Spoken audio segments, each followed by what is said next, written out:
right? 506 persons who have been set out as officers to oversee government's flagship program in terms of agriculture to boost food production. That story is on the back page of the Ghanaian Times newspaper. It's by Cliff Ekufu, it's a good friend of mine, and Julius Yao-Petechi. They put the story together for the Ghanaian Times today, Thursday, July 9. It reads, a total of 506 Feed Ghana brigadiers have been commissioned to spearhead the implementation of the government's Feed Ghana program across the country. The brigadiers, made up of graduates with qualifications in agriculture and related disciplines, completed a 2-week intensive training program at the Ghana Police Training School at Tesano, where they underwent paramilitary and operational training in preparation for field deployment.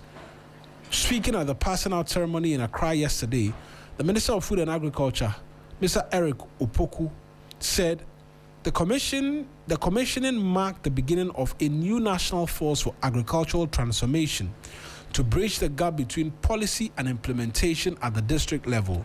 He said the officers would serve as District Feed Ghana coordinators, working directly with farmers and other stakeholders to increase food production, strengthen agricultural value chains, and improve livelihoods.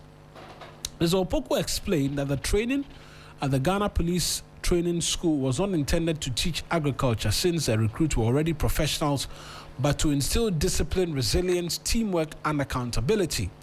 He said the program required officers who were disciplined, mission-oriented, and ready to serve in every district, stressing that such qualities were essential for successful implementation. The minister added that the brigadiers had also received orientation from the Technical Directorate of the Ministry on the objectives of the Feed Ghana program, implementation arrangement, and their specific roles. He indicated that beyond supporting government initiatives, the officers will provide agricultural advisory and technical services to private agribusinesses, households, educational institutions, public organizations, and faith-based bodies. They would also promote household gardening and improve nutrition as master gardeners. Ms. Opoku disclosed that even before the passing out ceremony, private sector interest in the initiative had begun to grow, with one agribusiness requesting 20 brigadiers and another requesting 2. He said the ministry will continue to recruit and train more agricultural graduates under subsequent phases of the program to meet the rising demand from both public and private sectors. The minister further urged the newly commissioned officers to operate under the administrative leadership of district directors of agriculture and to collaborate closely with agricultural extension officers rather than creating parallel structures. He emphasized that the success of the Feed Ghana program will be measured by increased food production, improved farmer incomes, stronger agricultural value chains, and greater youth participation in agriculture. The Chief Director of the Ministry of Food and Agriculture, Mr. Paul Siame, said the deployment of the brigadiers formed part of efforts to strengthen agriculture service delivery at the district level and ensure effective implementation of the program. He urged the officers to uphold discipline, professionalism, and integrity in the discharge of their duties, and to work closely with existing district agricultural structures.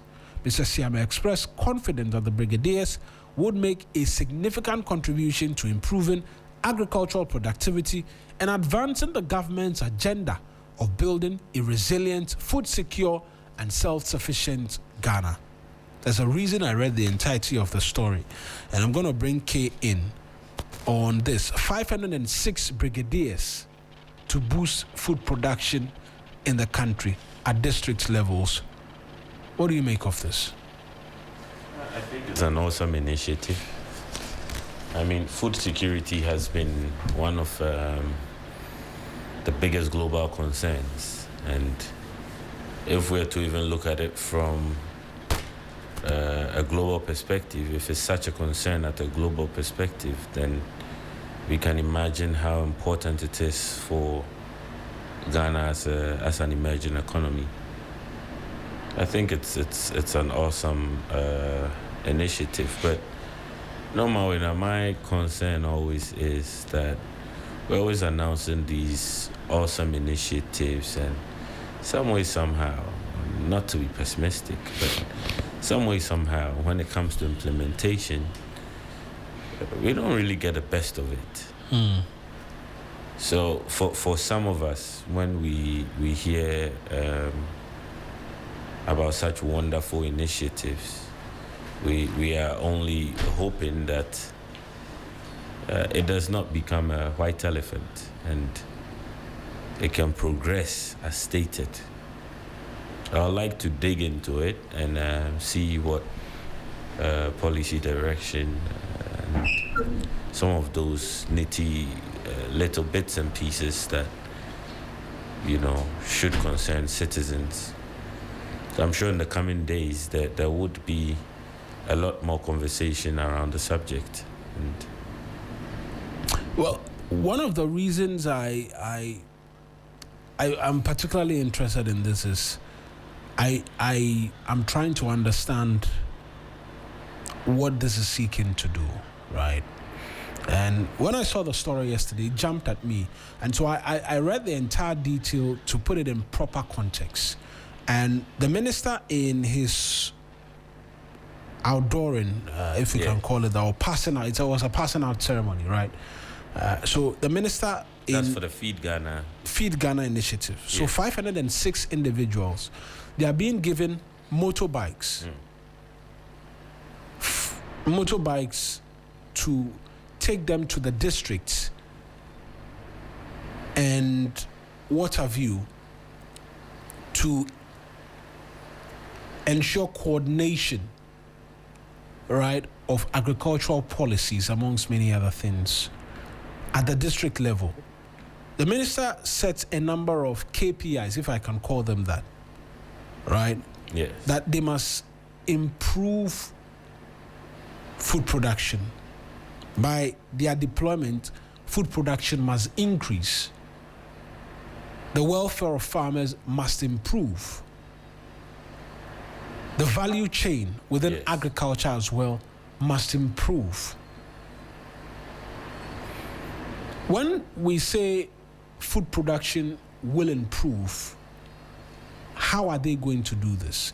What role are they going to play?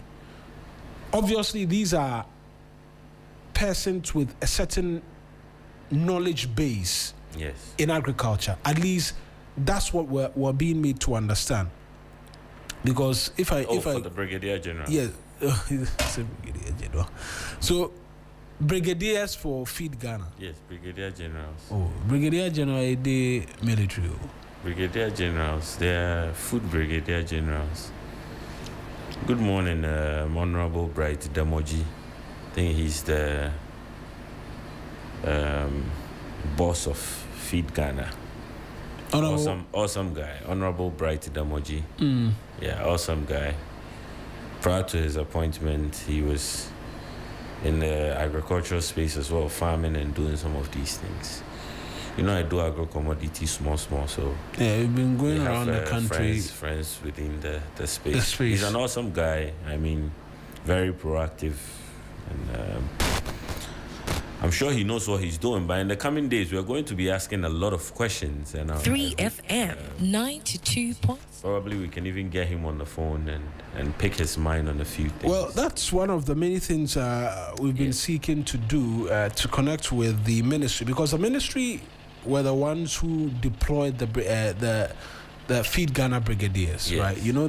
There's been already this confusion as to the policy being implemented by the ministry, and then there's a Feed Ghana is it a coordinator? Yes, a coordinator. Right, and then a coordinator. At some point, somewhere this year, there was confusion as to what was happening with the Feed Ghana project, because the minister was speaking on a platform, an Accra-based station, and he didn't seem to know something was happening with Feed Ghana. And so that has sought to suggest that sometimes, or perhaps, coordination, right? Yes.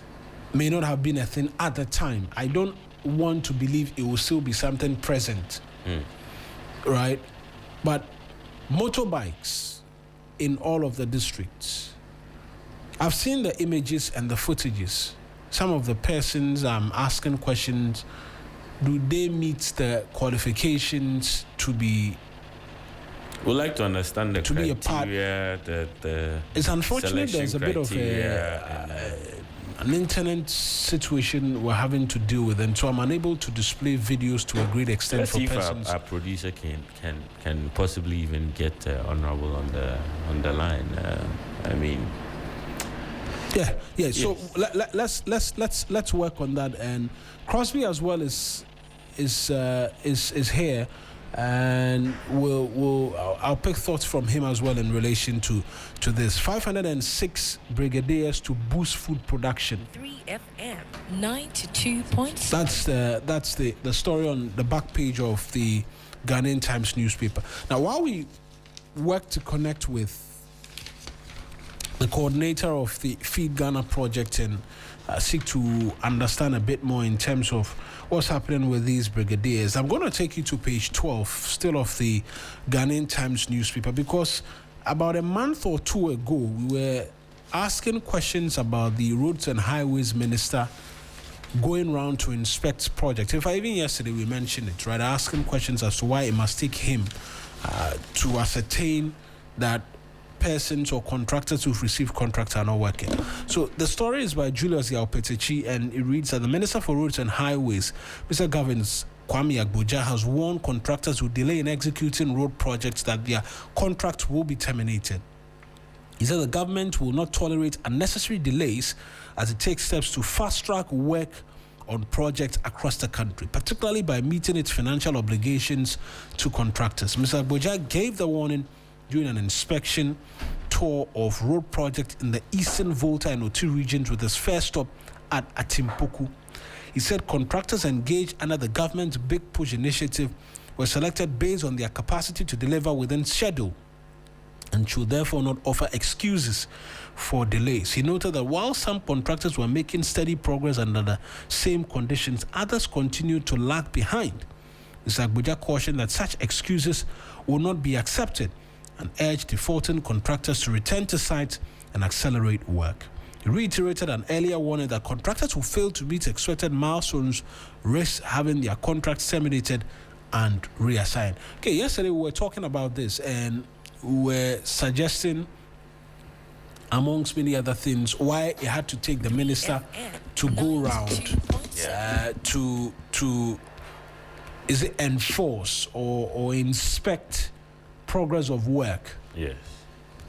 He's back on the road again in the Volta, Oti, and Eastern regions, inspecting road projects amongst others. And he was visibly angry yesterday. I think, like again I mentioned, we do not have those, but I'll see if I can bring back some of those sound bites. Yes. Visibly displeased yesterday as to delays on some road projects, which will lead to a failure to meet deadlines. Yes. And in our conversation, we had also mentioned, what happens with these tight schedules? Well, the minister is saying that we selected you because you can meet the timeline or the deadline we've set for you to finish the project. And so, what are the excuses? Is one of the many questions that we're asking. Yes, in fact, for me, I mean, it came across even as a bit suspect for me. A contractor who has been on the road since 2013, we are told. And fast forward, we're in 2026. And in 2026, he was able to still, become a part of the big push. From 2012. Or 2013. 2012, 2013. Yes. So this is someone who had not delivered all these years. So how did he qualify again? Do we review and applaud mediocrity? Because The minister has every right to be pissed off. He hasn't been a minister since 2012, 2013. But he's been a minister recently, and the big push is his flagship. So as a minister, how big is the push if we have to deal with contractors who don't deliver and have a record for non-delivery? You know, I'll return to the subject matter of the roads minister and his journeys across, but let's return to the Feed Ghana conversation. Bright Kujo Demoji is a national coordinator of the Feed Ghana program. He's joining us via the phone lines. Mr. Demoji, good morning to you, and I appreciate you joining us here on the 3FM Sunrise. Good morning. Good morning to your cherished listeners. Fantastic. I am believing you were part of the deployment of the 506 brigadiers to boost food production, as was witnessed yesterday at the Ghana Police Training School in Tesano. Yes. Right. If that is the case, help us appreciate these 506 brigadiers who are to come in to boost food production. Exactly what is expected of them, even for you as the coordinator of the Feed Ghana project? Okay. You know, agriculture in Ghana is purely a private sector-led business. What government does is to bring in interventions to support the private sector to produce, to feed the people of this country. And one of the core objectives of the Feed Ghana program is to support businesses in the agriculture and agribusiness space to increase production and productivity. And you cannot talk about agriculture productivity and production without the services of advisory, services, and extension delivery. So these core young men who are from agricultural colleges and universities, who are purely agriculturists, have undergone through a rigorous training in their areas of professionalism and some ethics and discipline to ensure that when they go to the field, they can perform to their best. If you look at the records of Ghana as far as agriculture extension is concerned, currently the ratio is around 1,600 per person or per farmer. And that is woefully inadequate if you compare it to the international standard of one farmer or one extension officer to 500 farmers. So you can see that the gap. One extension farmer, one extension officer to 1,600 compared to international standard of one extension officer to 500 farmers. The gap is huge. That's how come when farmers want advisory services and extensive delivery, they can't get it. And that directly affects productivity and production across the country. So when the Feed Ghana was perceived and finally rolled out, the plan is how can we get as close to the farmers to ensure that we give them advisory services. So we said no. One of the key things is to increase the numbers of agriculture extension officers whose role is one, advise the farmers, give them the new model of technology or new innovations that are coming up in agriculture space, and also assist them in all spheres of life as far as agriculture production and productivity is concerned. So these are more or less consultants or advisors to our farmers across the country. So these young men and women will be posted to all agricultural districts across the country. to support our farmers. So basically, that is the concept. Right. The concept to support, advise, and also ensure that farmers get the best in new innovations that are coming up in agriculture space across the country. So these 506 brigadiers, from which universities were they drawn from? Because all the universities across the country, universities of University of Ghana, University of Cape Coast, all the universities, all the tertiary institutions across the country that have programs related to agriculture.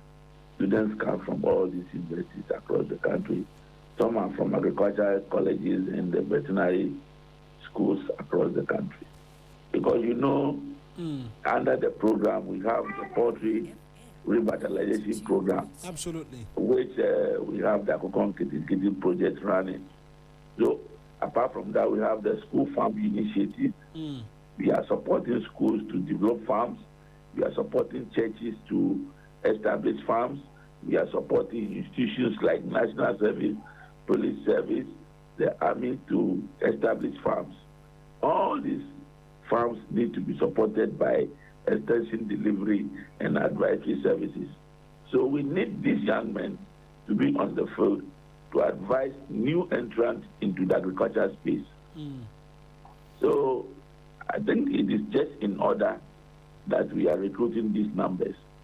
Apart from that, we are also supporting the national service people to recruit about 10,000 agriculturists who will be doing the voluntary service to support our farmers in the field. Currently, we have recruited additional 5,000 young men who are voluntaries, who are rendering voluntary service for us across the length and breadth of this country.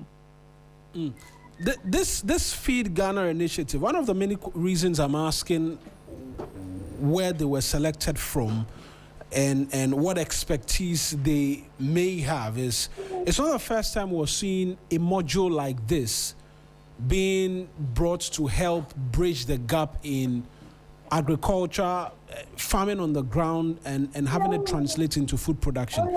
Under NAPCO, where they had a number of modules, about 7 modules, there was Feed Ghana as well. And there were lots of questions as to how it translated into tangibles, right? Tangibles for the good people of Ghana. So how different is this from what we've seen in the past as was implemented by the Akufo-Addo administration? Because the suggestion is that this is just another case of job for the boys being implemented without a proper understanding as to how they improve food production in this country.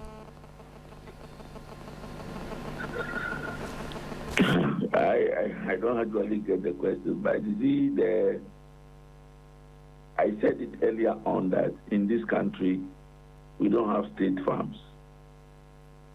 Agriculture activities are handled as a private sector business. And what government does is to provide interventions and support services to those who are in the agribusiness space. And whatever way you look at it, government must intervene in the production and productivity issues related to agriculture. And depending upon the implementations, models, programs of government may vary. But the bottom line is that what is the result? And it is the result that will determine whether the program has been run effectively or not. And so far, after 1 year, the results are clear for everybody to see. Increase in productivity, increase in production, leading to the drastic reduction in food prices across the length and breadth of this country, especially among the staples. So for us, our focus is what is the objective of the program? Right. The objective of the program is to increase production, increase productivity, ensure we produce enough to feed industry, ensure we create jobs, and above all, rope in or create jobs for to produce to feed the industry. So if all these objectives are being met, for us we are very happy and we are okay. As to whether this intervention is similar to another one, it is for Ghanaians to judge because it is the results we are talking about. Right. The names can be similar or can be the same, but what is the outcome of the implementation? So, yes, I see Feed Ghana as a complete revolution of agriculture space in this country. Because, for instance, home gardening, school farm initiatives, where we are supporting schools across the country to produce, they are not part of the planning for food and job. No. Yes. So perhaps here's why I clarify a bit more for you so that the response can be clearly defined as well. So under NAPCO, there were persons who were employed as part of Feed Ghana initiative to contribute towards the Planting for Food and Jobs initiative. The Feed Ghana, like you're rightly stating, for the NDC is markedly different from the NPP's Planting for Food and Jobs. The question or the linkage is that under NPP there was NAPCO where Feed Ghana persons were employed under a module called Feed Ghana to help boost agricultural production. Under Feed Ghana there is brigadiers to boost food production. And that's where the linkage is. And I'm asking, because even in your own analysis, you say after 1 year of Feed Ghana, food production has increased. It has been increased without the 506 brigadiers who you've deployed just yesterday. So the question is the impact of this 506 going forward and whether it is not another of such which was seen as deployed under NAPCO. That's the question. I don't see the question arising because you understand the concept of the NAPCO and you understand the concept of brigadiers. The concept of NAPCO is not only to produce agriculture, and the NAPCO graduates were not only in agriculture space. You are aware of that one. Yes, I'm just narrowing on the persons who were helping agriculture. And women who were recruited were specifically for agriculture space. NAPCO graduates were not for agriculture. When you go during the time of NAPCO, you see them in all the offices across the country. This is a special program tailored towards agriculture production and productivity. And we are saying that we have programs that need to be supported by human resource. And I mentioned the program to you. One is crop development issues. Crop development. We're talking about poultry revitalization, how we can support the poultry sector to be able to reduce the gap between production and consumption. A huge gap. We can only produce about 5% of our poultry and meat consumption. How do we manage? How can we do to increase poultry production? Very, very key. When you move from there, tree crop development, how can we produce to feed the industry? Industry is key. If you want to create jobs, you need industry to be able to develop, to be able to create jobs. But if you want to do that, they need raw materials. How do we create those raw materials? These young men and women that we have recruited will be going to the field to support. Agriculture is science. Right. Agriculture is science. And in science, you need guidance. And in science, you need facilitation. In science, you need advisory services. So these young men will be going to the field to support our esteemed farmers. And I gave you an example of extensive delivery, the ratios, very, very high. Farmers cannot get access to extension delivery. Farmers cannot get access to agriculturists to be able to advise them. We want to make these ones available to our farmers so that productivity will increase.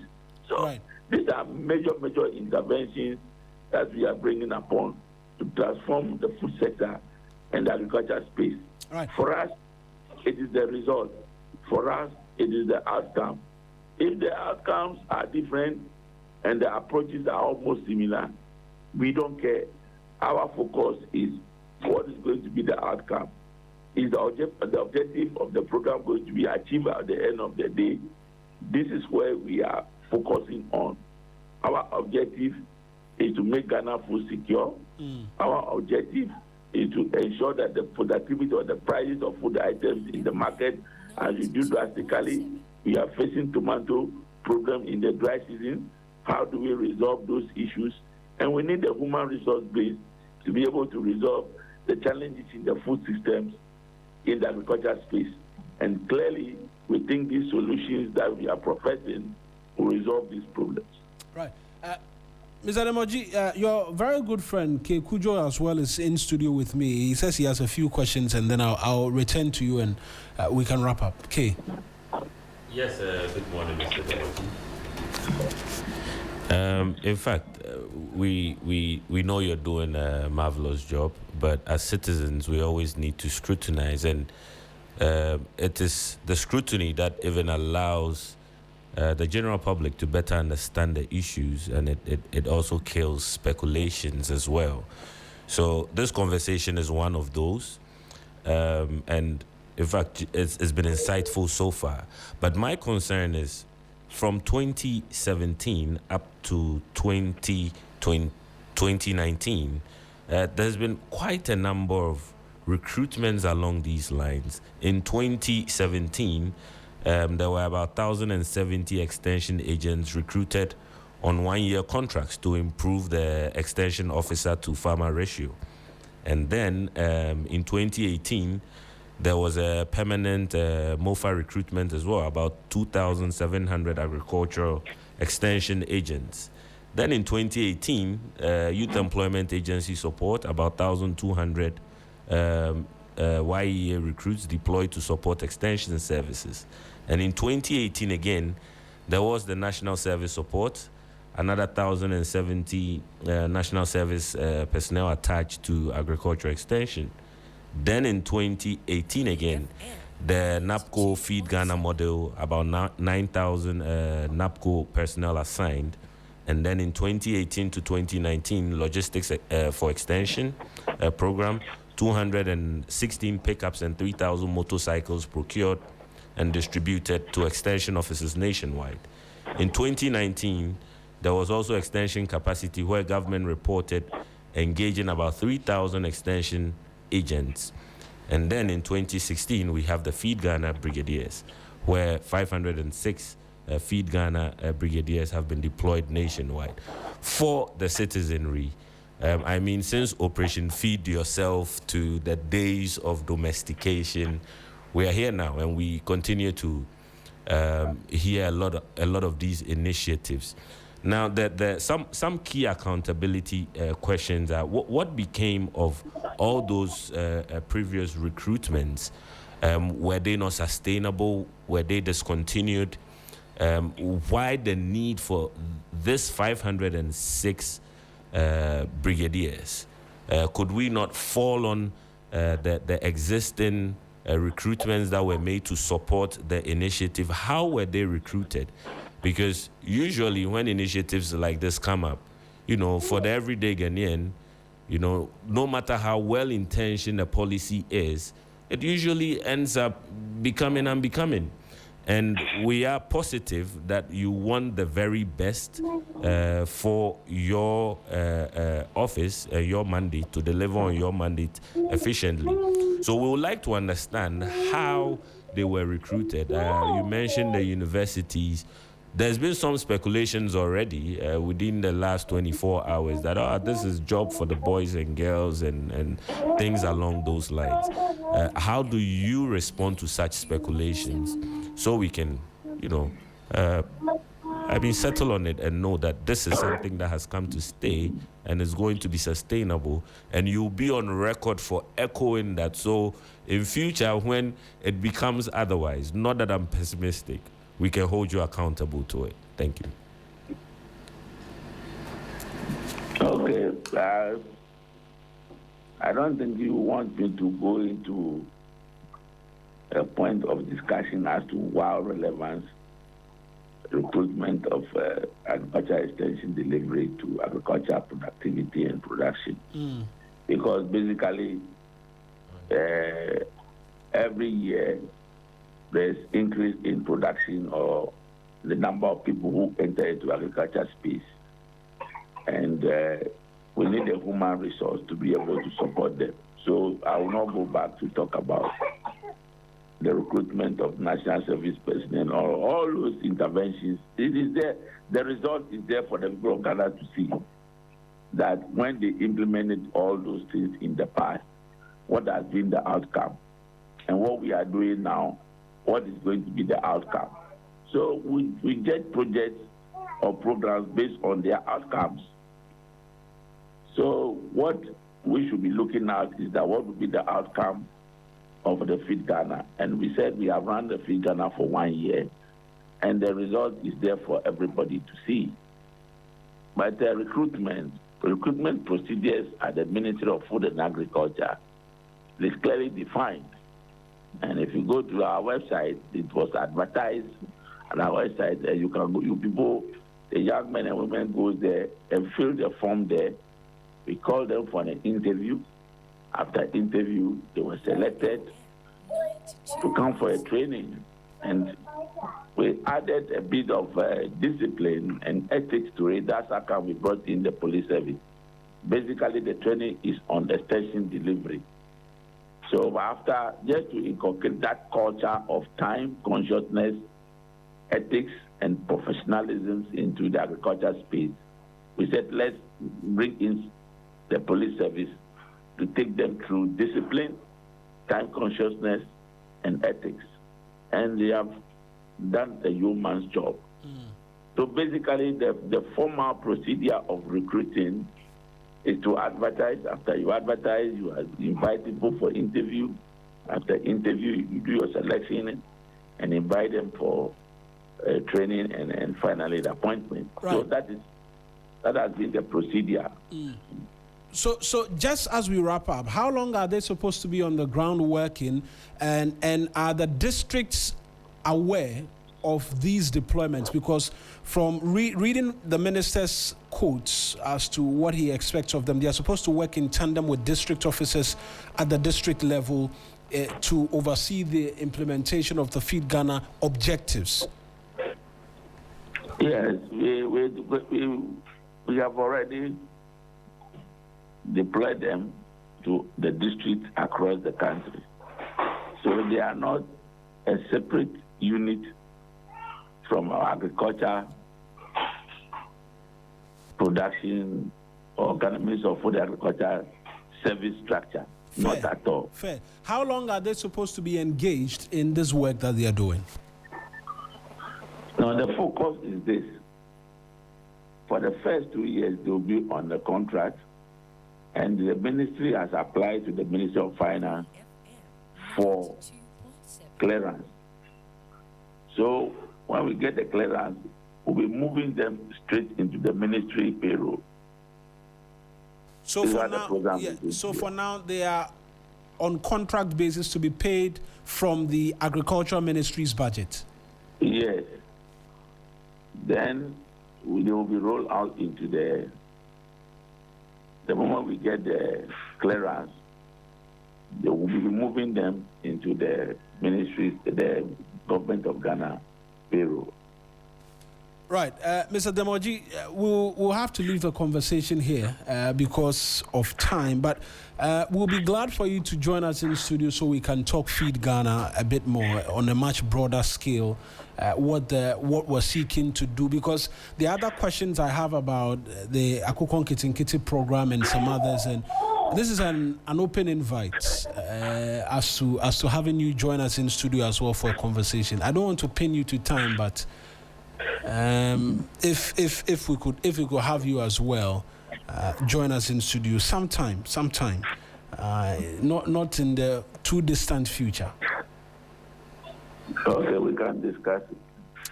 Right then, I appreciate you as well. That's Bright Kojo Demoji. He's the national coordinator of the Feed Ghana program, joining us on phone this morning. I'm just going to come in studio quickly because of the many things we have to talk about today. One of such is a very important conversation, one that we've been on for quite some time, in relation to flood mitigation and what have you. But just quickly round up on this so that I introduce a very important guest who's joined us in studio as well for a conversation or a week-long discussion on flood and how we deal with it. 92.7. I think the Feed Ghana initiative is awesome. But like I said, no matter how well-intentioned some of these policies and initiatives are, we usually see the outcome.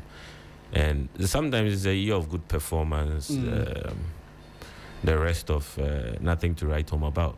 But we are hoping that Mr. Demoji will keep his word. He's been in the space. He's in the space. He's a farmer, and he appears very passionate about what he does. And it's also result-oriented. So we are hoping that he will bring the same energy into the space and make sure it is a success. We will be tracking and we will be holding him accountable to his words. Most certainly, we will hold him accountable on his words as well on this platform, as we even seek to get a bit more in terms of details.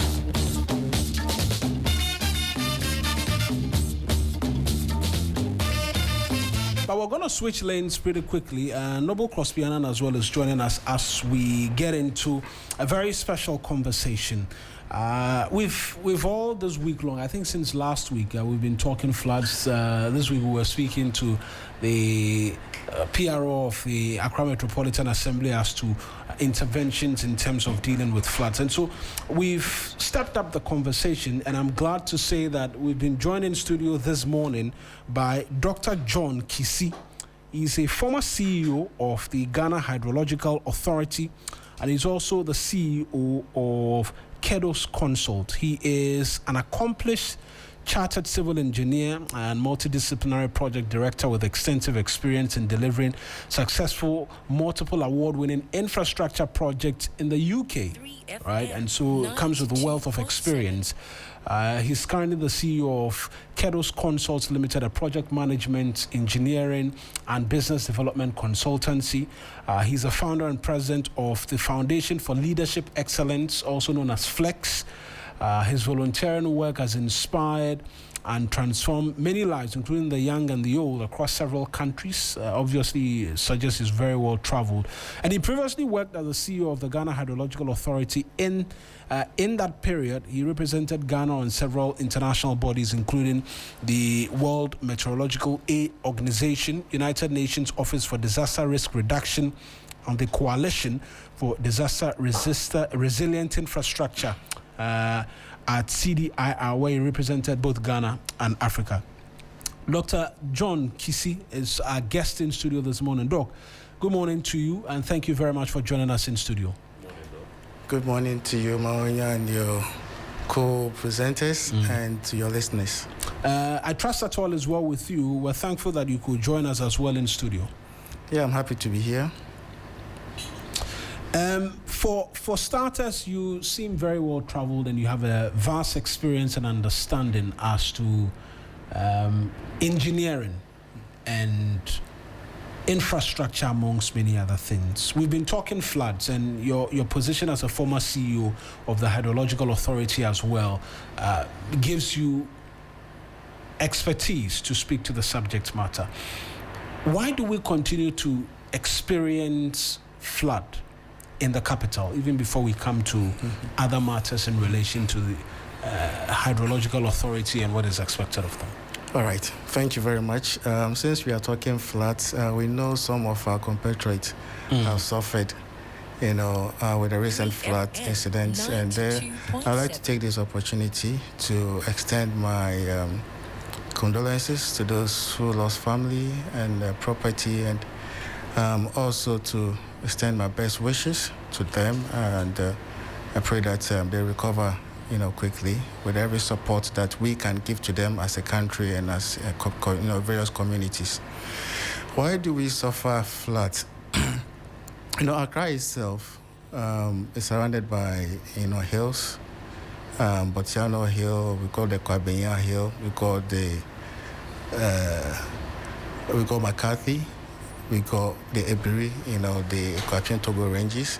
So Accra sits like a bow that receives from all of these hills. Now we are fast expanding, as a city and as a country. A lot of vegetation that sat on these hills that help to break the flow of storm water when it rains have been removed. We have constructed on them. With the vegetation, they hold the soils together so that we don't have silt and sand washed off from these hills and deposited in our drainage system, choking them. We do also have a situation where the vegetation allows for infiltration. So we have removed all of these vegetation and built on them. Accra's drainage network, has been in place for many years, very many years. And at the time, like let's say 1960s, we had a population of about 400,000. Now Accra is over 2 million. Oh, 2 million is such a small estimation. We're in excess of 6 million, actually. Well, by the census, but I'm sure, because I'm sure with the informal, developments everywhere, springing up by the day, yes, by now we've gone way beyond that. So the structure itself, looking at the physical structure that we have in place for managing drainage, it's inadequate. So in a lot of places, the drainage capacity is not able to hold the volumes of water that it's supposed to receive. So with this kind of structure that we have, our best bet is to try and reduce as much as possible how much is coming into those drains, the volumes, as much as possible. And maybe I'm veering into solutions, but I mean, this is in a nutshell. And then the maintenance culture. So the drains that we have don't have the sufficient capacity. We end up with silt and sand in them, with solid materials in them as well. And if we don't remove these before the onset of the rain, by the time the rain falls, the capacities already have gone, and sometimes it's full already. So where would the water go? All right, so we don't have the capacity. They are choked. Our own behavior, people, I'm sure we've all seen the videos. When it's raining, people think that, let me gather the rubbish from our home, let me drop them in the drain, and then the water will carry it into the sea. But it doesn't go anywhere. It just runs off your immediate environment, and it gets choked somewhere else.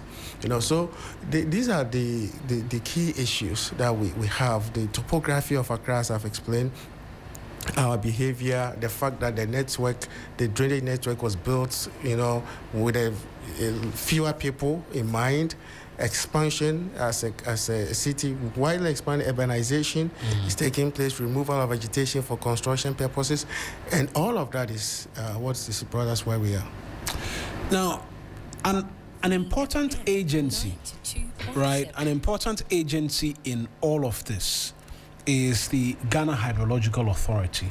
And for a lot of people, even as we've had the flood conversations, not many people have averted their minds to the existence of the authority to even start off with. You've been there before. Yeah. Right? What work is the Hydrological Authority expected to do? What was the purpose for their creation? And Okay, so answer that for me, because I want to ask whether it's an indictment on them, on the authority, that people do not know about them and the work they are supposed to be doing as well in terms of helping mitigate floods. I wouldn't say it's an indictment on them. The authority itself, in fact, I was the first CEO. Yes. Between what years? So I started work there in June 2022. At the time, it was a department. Excuse me.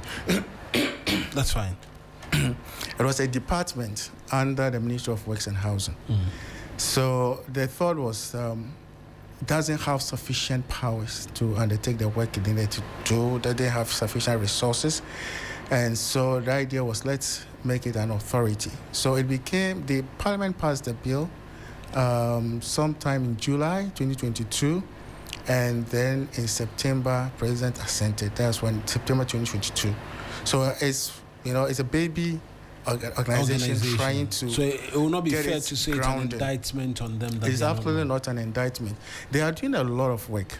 And I've heard the CEO and I've heard the head of drainage, Mr. Richard Ameko, on radio, on TV, and it's been everywhere. Perhaps you haven't heard of them. But yes, I mean, unlike other institutions that have been around for many, many years, because it's new, it has some more work to do to get itself out there for people to know. I think once the authority was established, the focus was building the internal structures, getting it firmly grounded. Then it can, be strong enough to go out there and do the work that it needs to do. So yes, it won't be an indictment at all on them. I'm sure with time, as they carry on with their works, as people begin to, I'm sure if you've driven along the coast, you would have seen Sea Defense Project.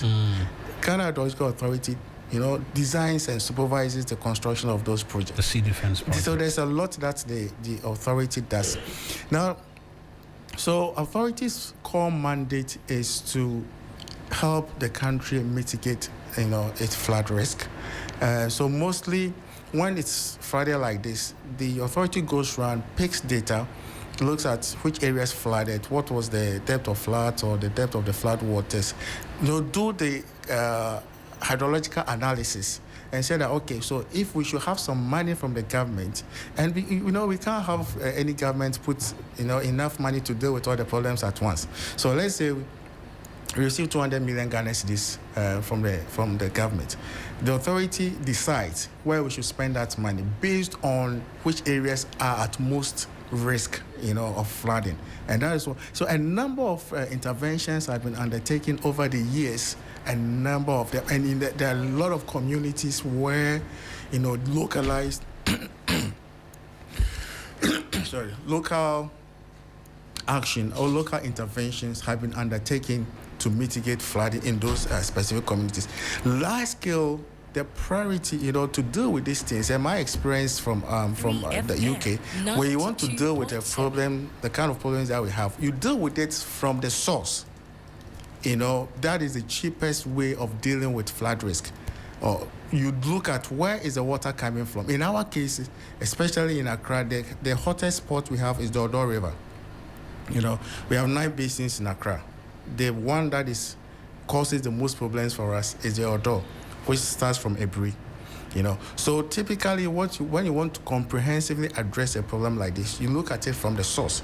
You try and capture as much water from the source as possible, because if you don't, it flows all the way from Ebri through Atomic, through Achimota, through Circle, Odona, before it enters the Kole Lagoon and then out into the sea. So your best bet is to capture it where it's coming from. And you do this by detention point or detention basis. And these are the key principles that we need to look at. And that was the principle behind the Gary project. Look at it from end to end. Short of that, you target specific hotspots and deal with them. And that is what the Hydro Authority, which used to be called the Hydrological Services Department under the Ministry of Works and Housing, has been doing. Right. I'm going to pause for you here so that you can catch a break and as well get some water into your system. Well, 17 minutes to the top of the hour. Our guest in studio is Dr. John Kissi. He's a former CEO of the Hydrological Authority. He's also a chartered civil engineer and multidisciplinary projects director with extensive experience in delivering multiple award-winning projects in the UK, right? And he's been helping us appreciate what the situation is like in Accra when it comes to matters of flood, amongst many other things. And from time to time, I'll have my colleagues as well who are in studio with me chip in with questions. And so it was a department at first, which means it existed to do some work. Yes. In terms of the work which has been done up until when it received parliamentary approval and then subsequent presidential assent, there are lingering questions as to what advice they were given their sector minister at the time, because some of the things you are telling us, if we're being honest, are not new. So what was the department's role from then until 2022? Because I understand perfectly when you say after 2022, the structure has to be set up. But before it became an authority, it was a department, and it would have been expected as well to have delivered in terms of being able to implement some of these great initiatives you're talking about. Yeah, absolutely. And the department did that. I mean, it's been existing long before I joined. I joined, just a couple of months before it became an authority. It did just that.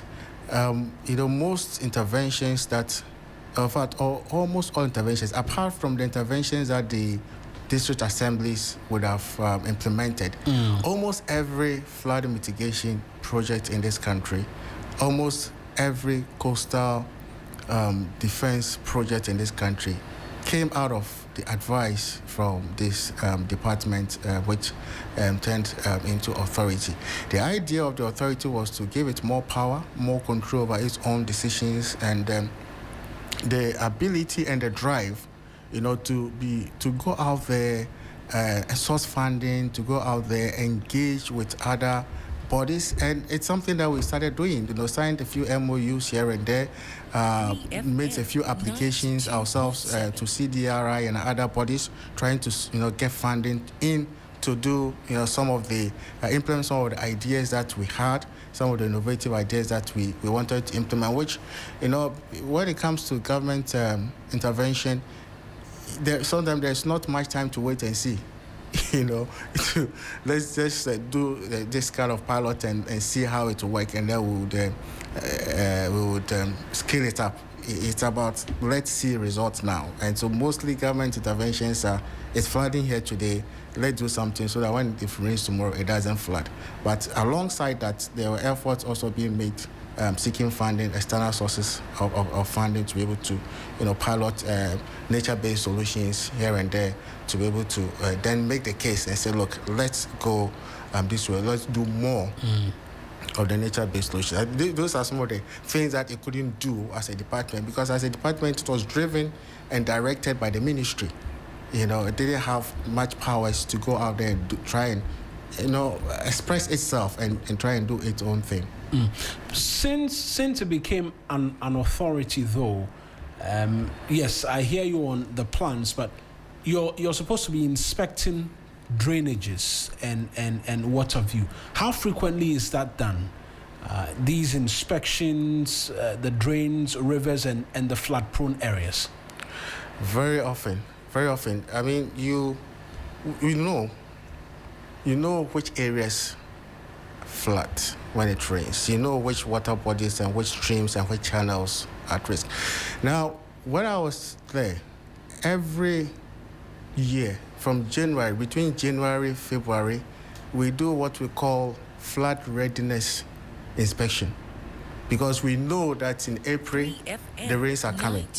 All right, so we do inspections, we prepare a report, we call it flood readiness. How ready are we for the upcoming rainy season?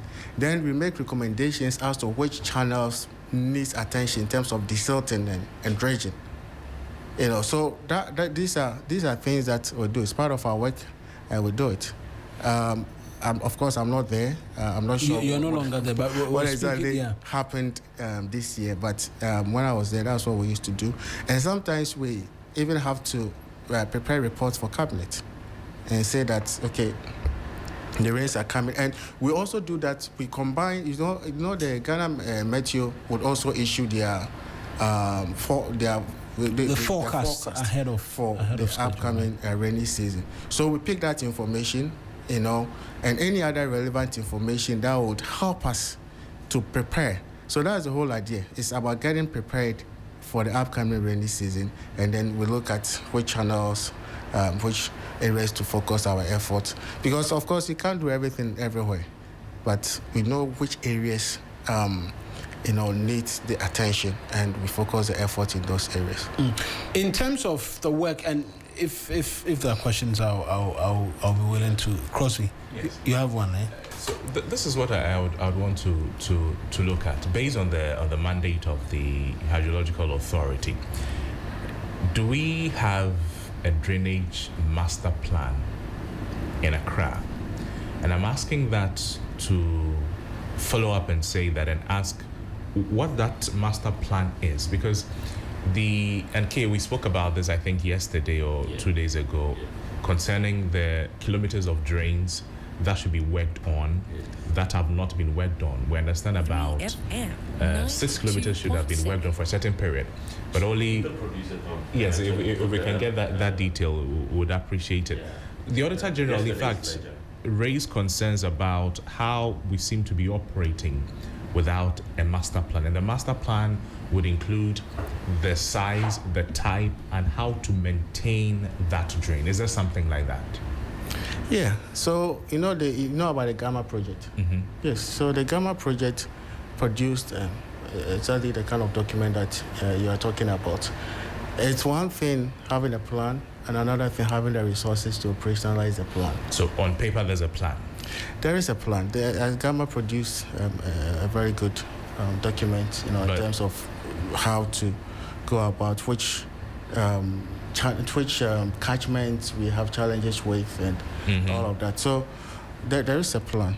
But the problem is the money to implement the resources. There's no sector of the economy that has every resource that it needs. True.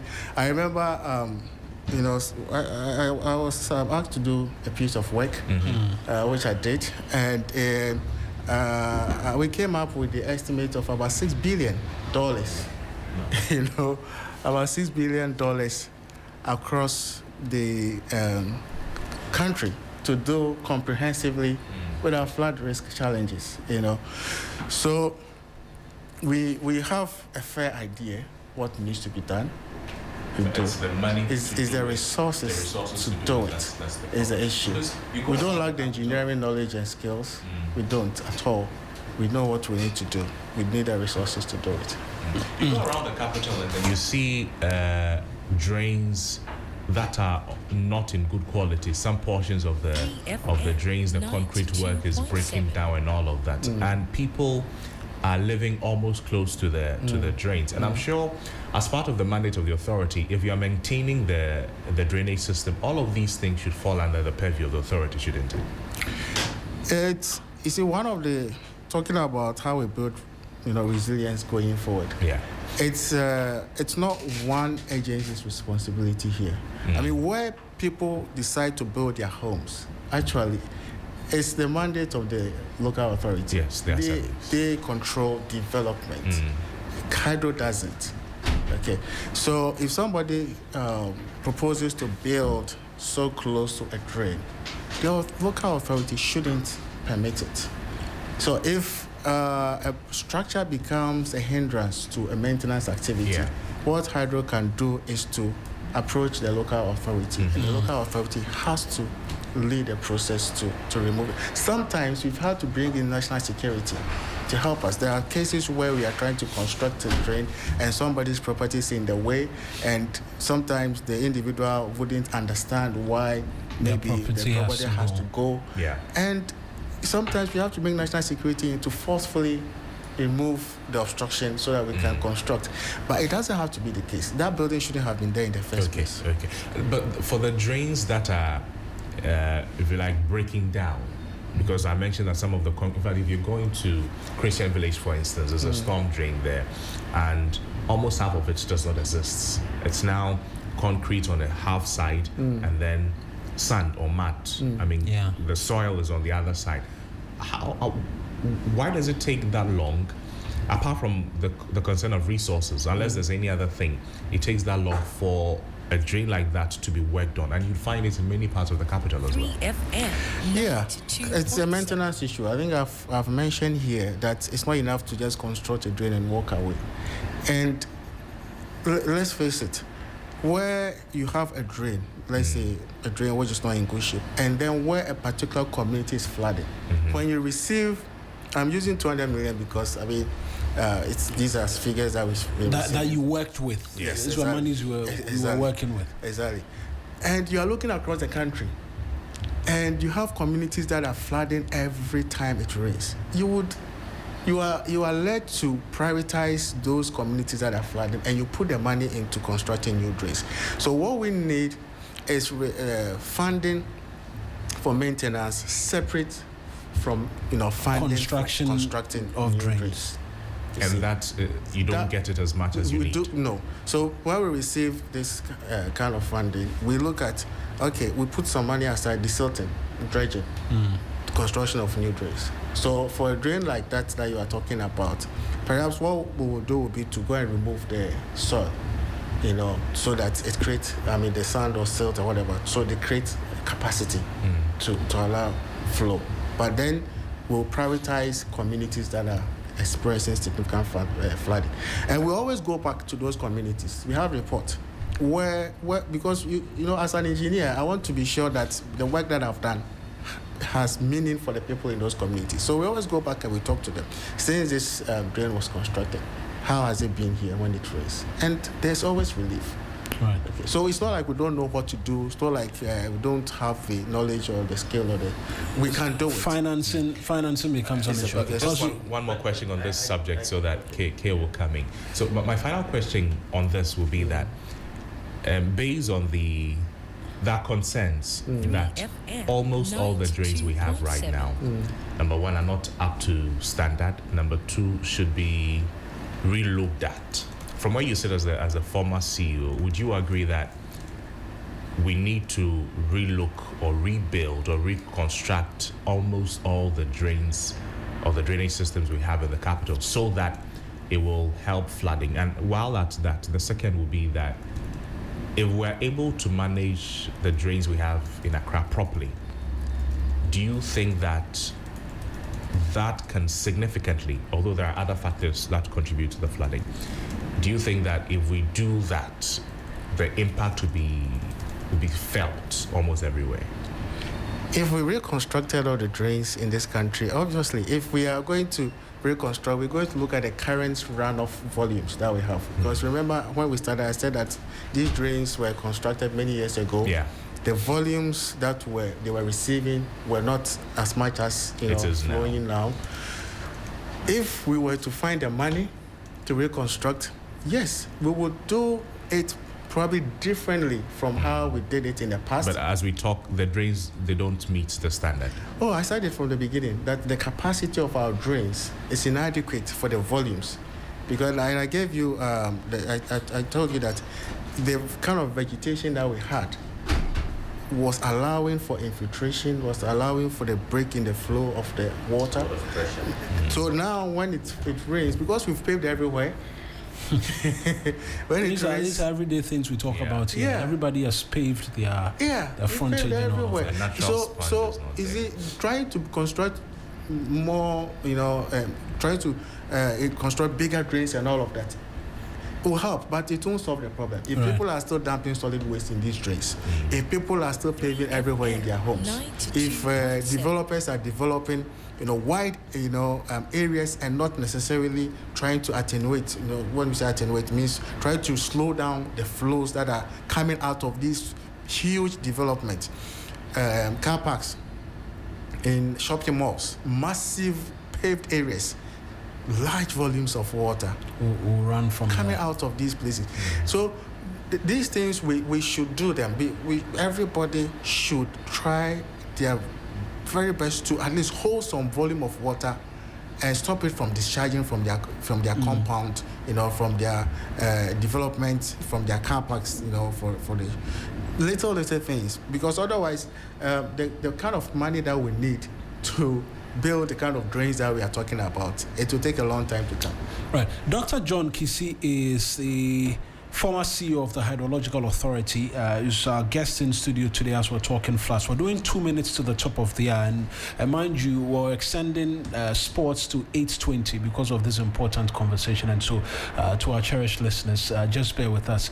Kay, you had a question. I'll come to you as well, just briefly. But Doc, based on what you're telling us, the assemblies and the role they are supposed to be playing, is there a working plan from the authority which is nationalistic in nature, which is shared with all of these assemblies? Because one, I'm seeing what appears to be a lack of synergy of some sort in what the work of the Hydrological Authority is, how it translates into MMDAs to help you as well in the work that you do. Because if they are giving out land just anywhere in areas, because if you go onto your websites, there's an entire map of the country as to where there are rivers, there are drains and all of that.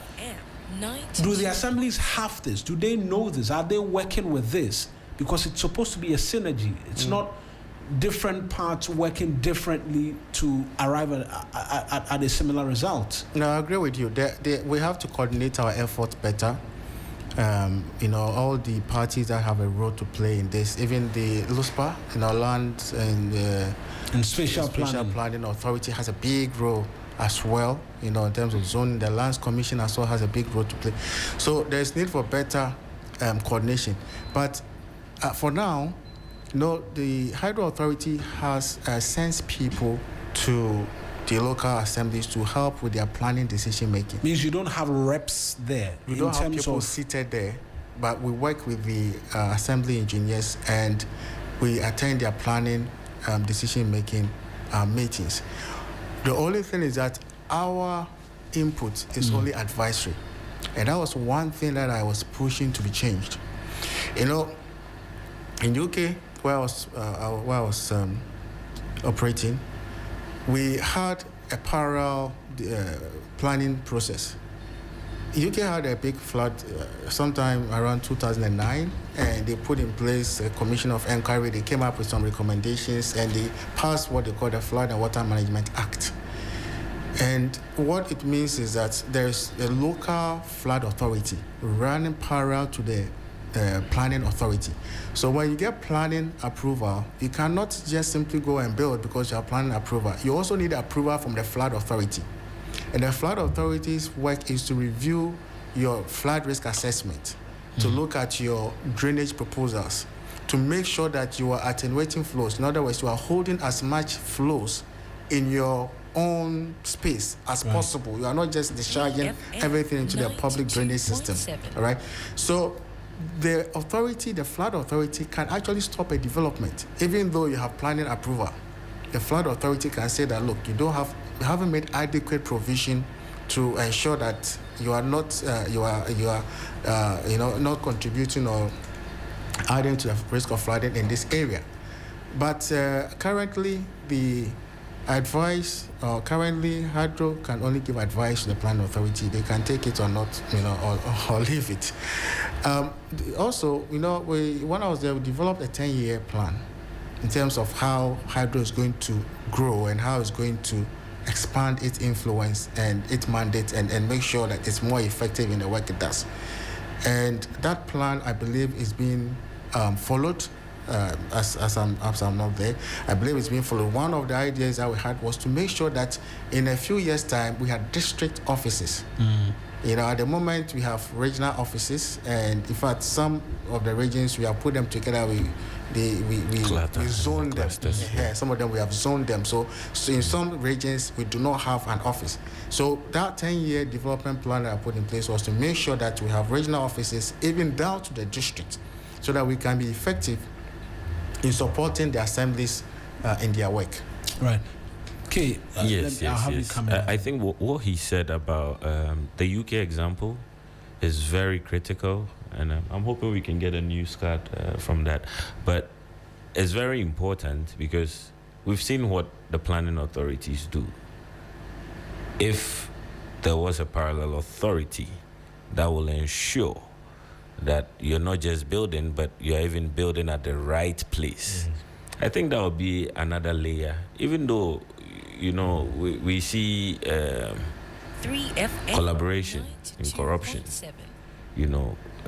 We've seen that many times. So sometimes people say it doesn't matter, but I think it would still be impactful, especially if we are able to have leaders like himself. I realized his years of leadership was more institutional than transformational, because they transitioned from a department to an authority. So most of that period was getting their acts together. The legal stuff. Yes, the legal stuff, the establishing and so on and so forth. But my major concern has been Garrett. And Garrett, because we have seen a lot of funding coming, some of which you managed, but there's nothing to write home about. I want to ask, what were your biggest challenges as the CEO of the authority? And if you had a magic wand today, what would you do differently? If you could advise the highest office of the land with regards to ensuring, because this flood conversation needs to move beyond partisanship. It is a Ghanaian concern. So if you had a magic wand and you could wave it and change things around, based on your challenges, what would you advocate for? What would you wish for? Yeah, I think that our best bet is to restore all our wetlands that have been filled and turned into development. That is the biggest change maker. That's the biggest thing that will change things for us. Because these wetlands have a serious and important role to play. They act as sponges. It absorbs the water when it's, when we had the water at its peak, holds it, and then when the peak is over, releases that. We had in places like the lakeside and so many places where we had detention ponds. Recently, I had a very serious story where there was a dam that people actually intentionally broke through the dam and allowed the water to There's flow. one in my area, it was filled. So that they could fill it and build in it. We need to restore detention ponds. We need to restore wetlands. We need to restore floodplains. Almost all our drainage system that we have were streams before we decided to line them and convert them into drains. We need to restore them because every stream, every river has a floodplain. And that's how nature has made it, because that every now and then there will be more flows than can be contained in the channel. And so there should be space for the water to flow out, settle around it, and then eventually to flow back in. It's natural, that's how it works. But if you fill these spaces and you build in them, then eventually you're going to have flooding because water has to go somewhere.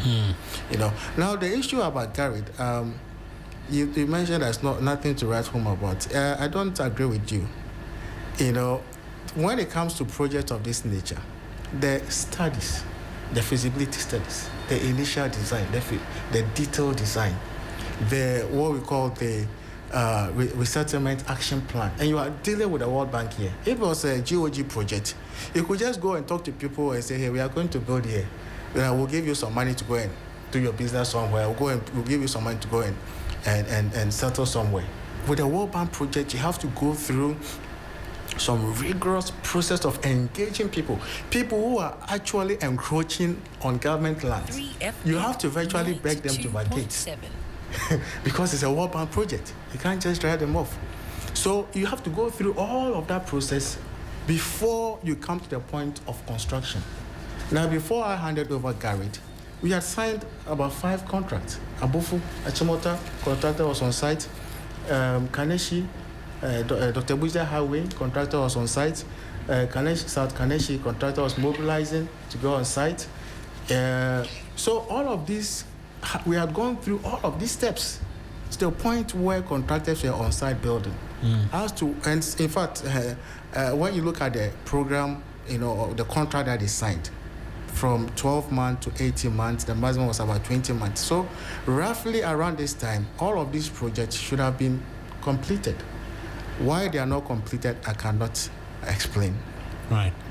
But Garrett did a lot and don't forget that between Garrett starting and the point we took it, we also had COVID for almost a year. Yes, and I think that is where my concern was, because we saw Garrett funds being used for COVID intervention, and one would wonder that's misapplication of funds. To a great extent, the World Bank acceded or agreed to that. Yes. And subsequently made $150 million available. I want to put it in context. So funds that were supposed to mitigate floods and help us have a more sustainable system to dealing with some of these unforeseen emergencies were used for COVID. Fast forward, we see the numbers, and we're seeing that about 23% of those funds were only committed to things that had to do with floods. Now, the new government has come, and they are saying that they are using about 70+% to deal with some of these problems. They are working on drains. They are doing all of these beautiful things. But fast forward, we saw the numbers. I mean, bridges that were supposed to be constructed were not constructed. 6 kilometers of road is 0.01 kilometer of road. From a citizen's perspective, we think the management of Garrett was a failed project, because if you're supposed to deliver on a mandate, and after so many years, this is the result. And I think that's why I asked, because sometimes it's not always the leadership. Sometimes it is a systematic issue. So we want to understand, what were your biggest challenges in terms of dealing with, you mentioned COVID as one, but what other challenges? I know you know what I'm talking about. What other challenges exist that made it very difficult for you to execute on your mandate? And if you had the chance to change anything or to lead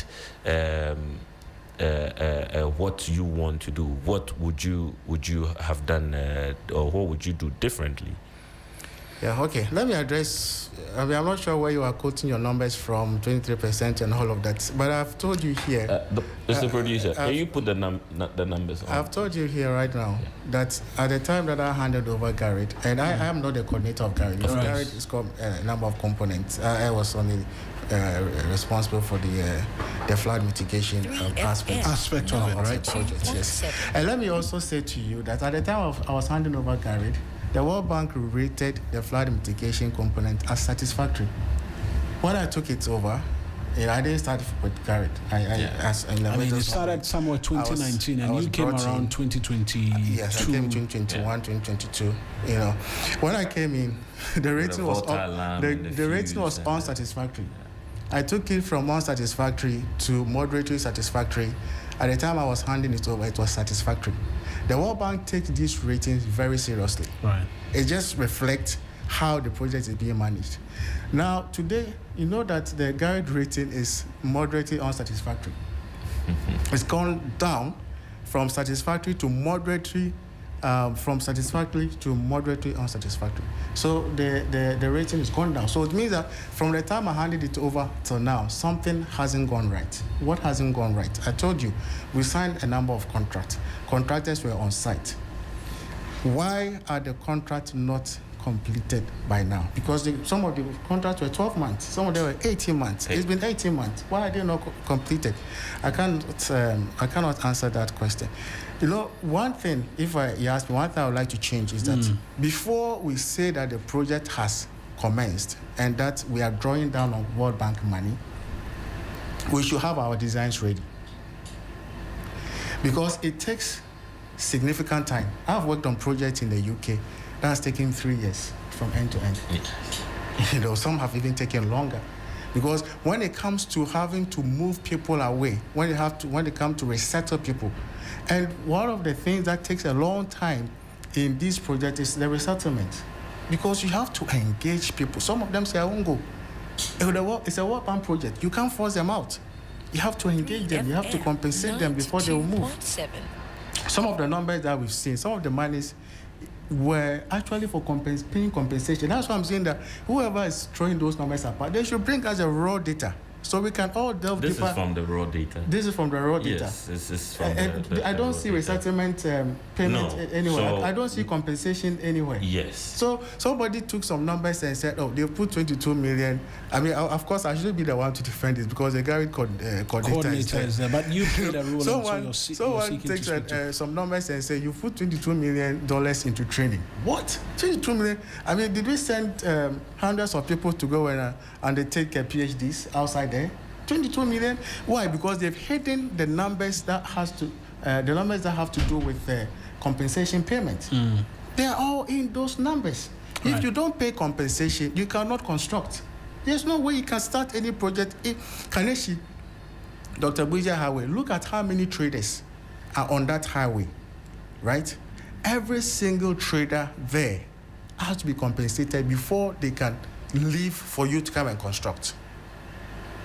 All of that is money.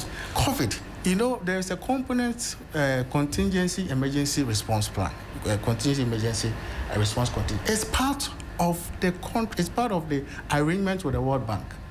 So there was, World Bank would not allow you to misappropriate funds. Why would World Bank do that?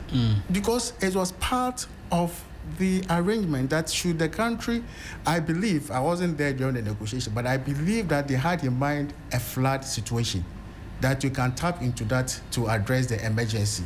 So possibly that was why that was what they tapped into. But then we didn't have a flood and we had COVID.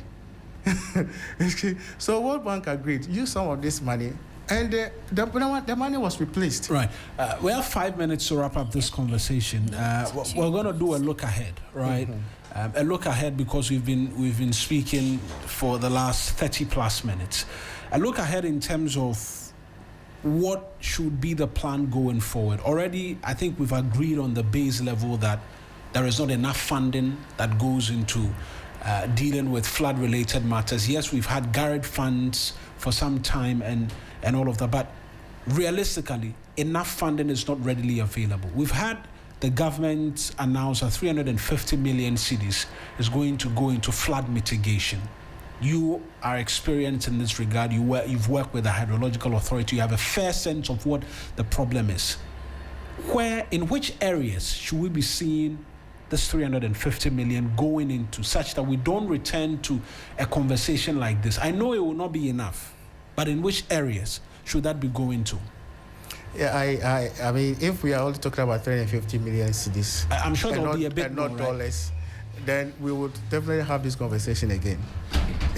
Because I remember when I put out, it was the Parliamentary, I think, Assurance Committee, which was chaired by Honorable Okulita Blakwa.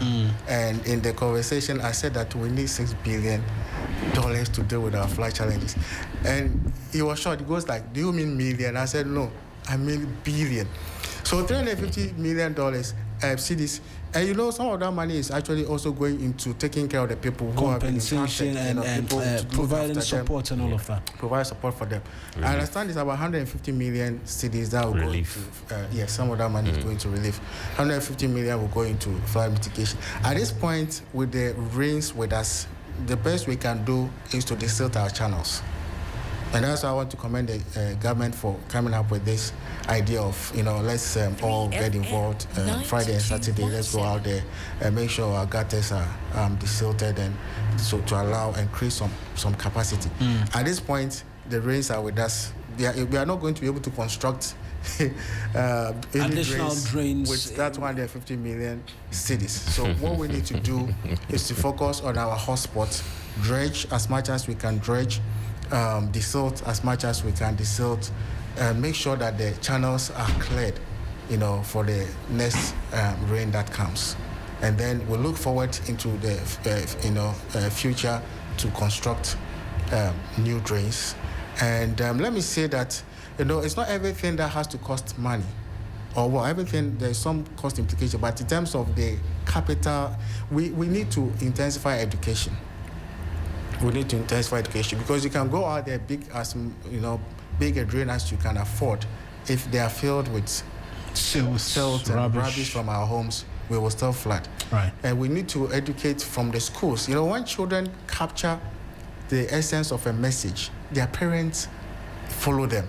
It's quite interesting how children can actually lead their parents in matters like this. We need to do this from intentional about it from our schools, give them flyers and materials that they can take home to their parents, and then they can go and educate their parents. Let's encourage people to harvest rain. Let's harvest rain. It has a number of benefits. It's first of all, it slows down the flows. It reduces how much is going out into the public drainage system. Let's all harvest, and it benefits us because it gives us some water that we can use when Ghana Water is not supplying us water. So everybody should try and harvest rain. These are basic things, and let's remove all the paving from our homes. He's a UK man.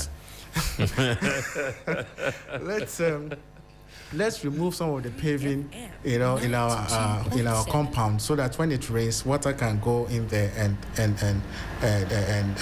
infiltrate the ground, so that again it reduces. But let's work with the developers, because they are developing massive areas of land. They should store surface water or runoff water in their compounds and allow it to seep through. And then the car parks, we need to create spaces for water to gather in public spaces. Yes, things not like to that. discharge everything into Right. the... Doc, I want to say a big thank you to you for joining us in the studio. Most certainly, you'll be one person we'll be looking out for to engage from time to time as well on these matters. We appreciate you for joining us in the studio this morning. Thank you for having me. It's a privilege.